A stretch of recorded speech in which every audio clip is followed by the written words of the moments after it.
میرے نبی دنیا سے جا رہے ہیں، دنیا سے جانے کا وقت ہے، 12 ربیع الاول ہے، پیر کا دن ہے، 7 جون ہے، 11 ہجری 633 عیسوی۔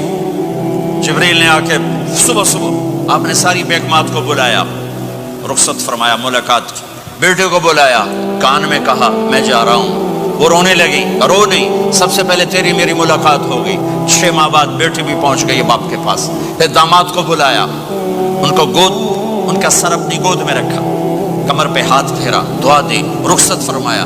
آخر میں اپنی آنکھوں کی ٹھنڈک کو بلایا، کون؟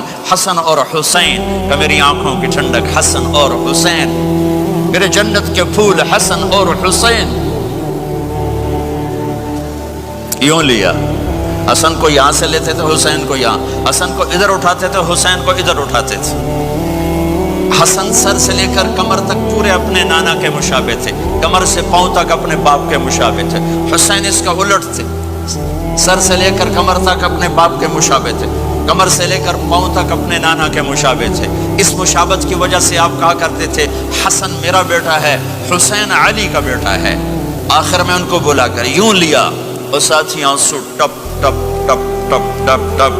بیویوں کو جدا کیا، آنسو نہیں، بیٹی کو جدا کیا، آنسو نہیں، داماد کو جدا کیا، آنسو نہیں، جب بچوں کو جدا کرنے لگے تو یوں آنسو۔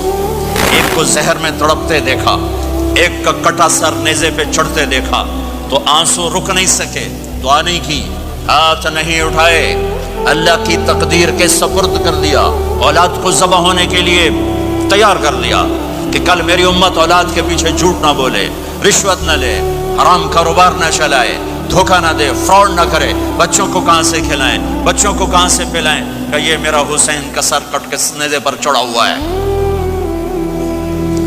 کچھ نہیں بولے، رخصت فرما دی۔ جب سب چلے گئے تو جبریل آ گئے، آپ نے فرمایا کیا ہوا؟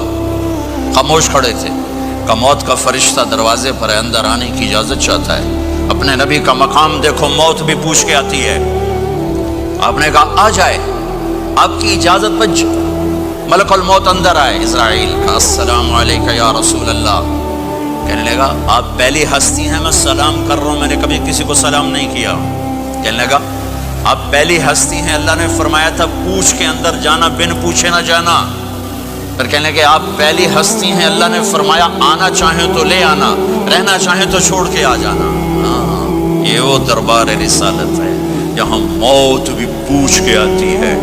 آپ نے فرمایا میں اجازت دے دوں میری جان نکالو گے؟ کہا جی نکالوں گا، نکالو۔ آپ نے یوں جبریل کو دیکھا، کیا کہتے ہو؟ جاؤں یا رہ جاؤں؟ جبریل نے کہا اللہ آپ کی ملاقات کے شوق میں ہیں، فیصلہ آپ کریں گے۔ ہاں یہ بات سنانا چاہتا تھا اگلی۔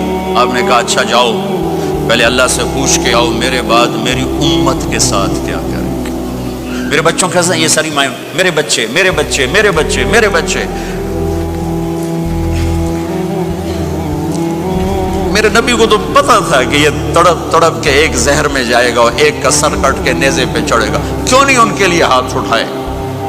ہمارے لیے کیوں روئے کہ جاؤ اللہ سے پوچھ کے آؤ میرے بعد میری امت کے ساتھ کیا کرے گا، میں پھر جواب دوں گا۔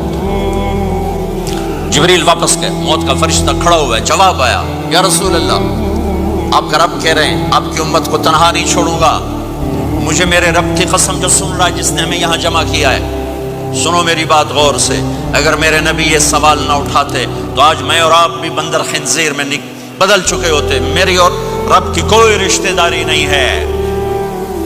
اس امت نے وہ سب کچھ کر دیا جو پہلی امتوں نے کیا، لیکن کون ہے جس نے اصحابوں کو روکا ہوا؟ وہ میرے نبی کے آنسو، میرے نبی کی آہیں، میرے نبی کی دعائیں، میرے نبی کی فریادیں، میرے نبی کی تڑپ، میرے نبی کا رونا، میرے نبی کا پیٹ پہ پتھر باندھنا، اس نے روک دیا۔ کوئی نبی جاتے ہوئے امت کے لیے نہیں رویا، واحد نبی ہیں جو جاتے ہوئے امت کے لیے روئے، میری امت میری امت میری امت۔ کوئی رابعہ بصری بعد میں آئیں گی، کوئی جنید بغدادی بعد میں آئیں گے، باغی، بغاوت، اور پھر وہ روئیں اور پھر وہ تڑپیں اور پھر وہ دعائیں کریں، پھر وہ کہیں یا اللہ میری امت میری امت میری امت۔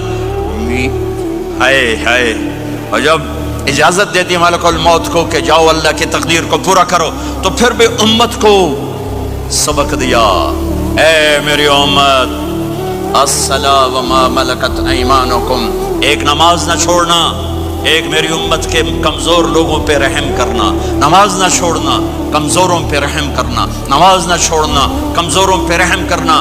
کتنی امت نمازی ہے، کتنے ہیں جو اپنے دولت اللہ دے دے تو اللہ کو یاد رکھتے ہیں اور کمزور کے ساتھ انسانیت والا سلوک کرتے ہیں، چاہتے ہوئے امت کو یاد کیا۔